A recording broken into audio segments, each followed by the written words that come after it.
Bismillahirrahmanirrahim. Assalamualaikum warahmatullahi wabarakatuh. Pada kesempatan kali ini saya akan menjelaskan mengenai cara pembuatan makalah dari cover sampai dengan daftar isi untuk memenuhi tugas saya dalam mata kuliah Teknik Penulisan Karya Ilmiah. Seperti yang kita ketahui, dalam pembuatan makalah mempunyai susunan-susunan, yaitu terdiri dari cover atau sampul depan, kedua kata pengantar, tiga daftar isi, keempat bab 1 pendahuluan yang di dalamnya terdapat latar belakang, rumusan masalah, dan tujuan. Dan yang kelima, bab 2 pendahuluan yang di dalamnya berisi pembahasan-pembahasan dalam masalah-masalah yang ada pada bab 1, yaitu pendahuluan. Dan setelah kita membahas semua masalah-masalah atau semua yang harus kita jelaskan dalam bab 2 pembahasan yang terakhir adalah bab 3, yaitu penutup. Dan di dalam penutup ini terdapat kesimpulan-kesimpulan dari semua masalah atau semua pembahasan yang kita tulis dalam bab 2. Dan ini semua ada kesimpulan-kesimpulannya. Dan yang terakhir adalah daftar pusaka. Daftar pusaka ini berisi nama-nama seorang penulis yang kalimat-kalimatnya kita kutip dan kita copy paste di dalam makalah kita. Jadi kita naik ke atas, kita bahas cover. Untuk penulisan makalah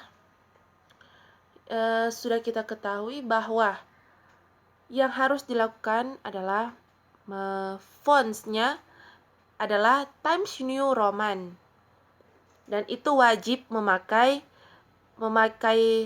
huruf itu. Dan untuk size fontnya, untuk ukurannya kita memakai ukuran 12 untuk yang normal. Untuk pembuatan judulnya kita bisa melakukan atau menggunakan ukuran 14. Seperti contoh pada makalah saya memakai ukuran 14. Dan saya memakai bold untuk lebih memvariasikan bahwa kalimat ini kalimat penting, apalagi judul itu harus memakai tulisan besar dan pakai bold. Dan yang pertama kita taruh adalah makalah. Kedua, judulnya. Saya pada makalah saya yang ini, saya menulis mengenai Vicky Mawaris. Jadi ini judulnya, Vicky Mawaris. Dan di bawahnya ada menjelaskan dari tugas ini dari mata kuliah apa. Jadi saya tulis dibuat untuk memenuhi tugas dari mata kuliah Teknik Penulisan Karya Ilmiah. Karena saya membuat makalah ini sesuai dengan tugas dari dosen saya pada mata kuliah Teknik Penulisan Karya Ilmiah. Dan di bawahnya saya menaruh dosen pengampu, yaitu nama dosen tersebut, ya. Setelah itu saya menaruh logo. Ini adalah logo kampus, logo kampus saya, IAIN Manado. Saya taruh di sini. Setelah itu, jika sudah logonya, di bawah logo kita menuliskan nama kita atau orang yang menyusun makalah tersebut. Seperti saya, disusun oleh nama saya beserta NIM saya, NIM nomor induk mahasiswa. Oke. Saya taruh di sini NIM saya. Setelah NIM, saya menaruh kelas, jurusan, dan fakultas beserta nama kampus saya, beserta tahun. Untuk lebih membuat rapi, saya menggunakan spasi yang berjarak supaya tidak terlihat menempel begitu. Saya menggunakan spasi dan jarak. Untuk kelas, saya pertama taruh nama kelas B semester 1. Dan ini jurusan Ahwal Syahsyah, jurusan saya. Dan di bawahnya fakultas. Dan di bawahnya nama kampus saya beserta tahun di mana saya membuat tugas ini. Dan kalimat ini saya menggunakan huruf besar beserta bold. Jadi begini jadinya.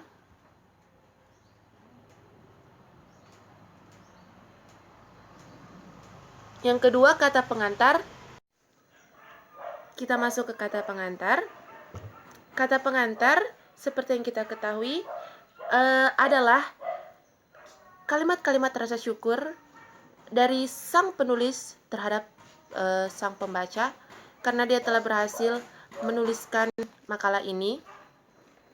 Dan rasa terima kasih juga terhadap sang pembaca maupun sang dosen. Dan juga permohonan maaf juga terdapat di kata pengantar, dan juga kritik beserta saran dari sang pembaca. Seperti yang saya tulis di kata pengantar saya. Alhamdulillahirrabbilalamin.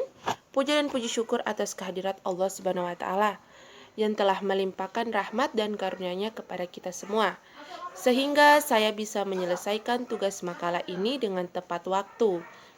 Salawat serta salam tak lupa pula kita hanturkan kepada baginda Nabi besar Muhammad SAW.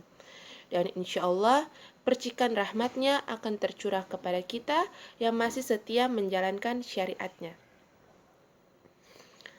Sekaligus pula saya menyampaikan rasa terima kasih yang sebanyak-banyaknya untuk Bapak Andriandi Kasim, Sarjana Hukum Islam, Magister Hukum, selaku dosen mata kuliah Teknik Karya Tulis Ilmiah, yang telah memberikan tugas ini sehingga saya bisa menambah pengetahuan saya tentang fikih mawaris. Saya juga sadar bahwa makalah ini masih banyak sekali kekurangan dan masih jauh dari kata sempurna, sehingga kritik dan saran beserta masukan dari pembaca sekalian sangat saya harapkan agar makalah ini bisa lebih sempurna lagi. Saya berharap makalah yang sederhana ini bisa dimengerti oleh semua pihak yang membaca. Mohon maaf atas segala kekurangan. Sekian dan banyak terima kasih. Berikut contoh kata pengantar yang saya tulis di makalah saya. Selanjutnya juga saya menaruh tempat, tanggal, tahun, beserta bulan di mana saya berada saat saya menulis makalah ini. Berikut kata pengantar, contoh kata pengantar sesuai dengan kata-kata saya sendiri. Banyak juga yang dalam makalahnya tidak menulis kata pengantar. Ada juga yang bilang itu tidak wajib. Tapi kalau menurut saya pribadi, saya mewajibkan untuk menggunakan kata pengantar dalam pembuatan makalah. Selanjutnya kita masuk pada daftar isi. Di dalam daftar isi ini terdapat semua yang ada pada pembahasan yang ada pada makalah, seperti kata pengantar, daftar isi, bab 1 pendahuluan, latar belakang, rumusan masalah, tujuan. Bab 2 pembahasan, urgensi, belajar, pengertian, perbedaan, rukun, syarat. Pokoknya semua yang akan kita bahas, semua masalah yang akan kita bahas, judulnya kita taruh di daftar isi beserta nomor halaman. Contoh, kata pengantar. Kata pengantar itu berada di halaman pertama. Jadi ada yang biasanya halaman pertama dihitung cover, ada juga yang tidak. Kalau saya tidak hitung covernya, saya langsung di kata pengantar. Jadi saya tulis kata pengantar itu halaman 1. Dan itu saya tulis pakai huruf I beserta daftar isi juga. Saya menggunakan huruf. Selanjutnya bab 1 pendahuluan dan sampai seterusnya saya menggunakan angka Romawi. Jadi ada yang memakai semua dari halaman pertama memakai angka Romawi, ada juga yang menggunakan huruf baru angka Romawi. Itu semua tergantung dari dosen-dosen tersebut yang meminta tata cara pembuatan makalahnya. Jadi saya menggunakan angka Romawi untuk bab 1 pendahuluan dan sampai seterusnya. Dan bab 1 halaman 1 pendahuluan halaman 1 sampai seterusnya. Kenapa 1 sampai seterusnya? Karena memang saya menuliskan itu pada halaman 1. Sini, tekan rumusan masalah halaman 1. Jadi kita sesuaikan dengan apa yang kita tulis. Halaman keberapa yang kita tulis, itu kita sesuaikan, kita tulis pada daftar isinya. Jangan kita tulis kalimatnya di halaman 2, kita tulis di halaman 1, kita tulis di daftar isi nomor halaman 1. Nah, itu berarti salah. Oke. Jadi kalau misalnya dari saya pribadi, sesuai dengan pemahaman saya membuat makalah, saya menyelesaikan semua pembahasan yang akan saya tulis, baru saya menuliskan daftar isi. Karena saat semua sudah tertata rapi, saya baru bisa melihat pembahasan ini pada halaman berapa dan seterusnya.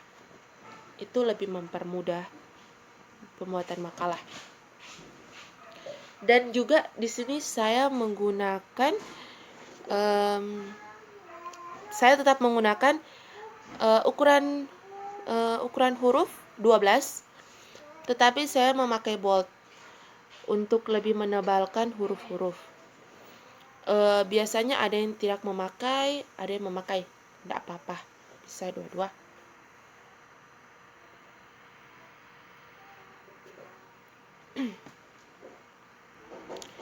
Jadi selanjutnya latar belakang. Bab 1 pendahuluan latar belakang. Ada yang biasanya bab 1 pendahuluan dicampur langsung di atas, disambung kalimatnya. Tetapi pada makalah saya tulis secara pisah. Bab 1 baru pendahuluan. Dan itu sama saja menurut saya, sama dia tetap pada satu halaman. Jadi terserah teman-teman entah mau menambahkan bab 1 pendahuluan secara satu baris, bab 2 pembahasan secara satu baris, bab 3 penutup secara satu baris, itu terserah. Atau dibuat seperti saya yang bab 1 sendiri, pendahuluan sendiri, itu enggak apa-apa. Itu sama saja menurut saya, sama dia. Tetap halamannya sama. Jadi menurut saya hanya ini yang bisa saya sampaikan dan hanya ini yang bisa saya pahami sesuai dengan perintah tugas dari dosen saya hanya menjelaskan dari cover sampai dengan daftar isi. Saya memohon maaf jika pada saat penjelasan saya tadi ada kesalahan dalam saya mengucapkan dan juga ada kesalahan dalam saya menjelaskan. Dalam kali ini saya juga masih sama-sama belajar Jadi mohon maaf jika ada salah perkataan dan juga ada salah-salah dalam menjelaskan atau memahami pembuatan makalah tersebut. Sekian tata cara pembuatan makalah yang saya pahami sendiri. Mohon maaf jika ada kekurangan dan juga ada kehilafan. Wassalamualaikum warahmatullahi wabarakatuh.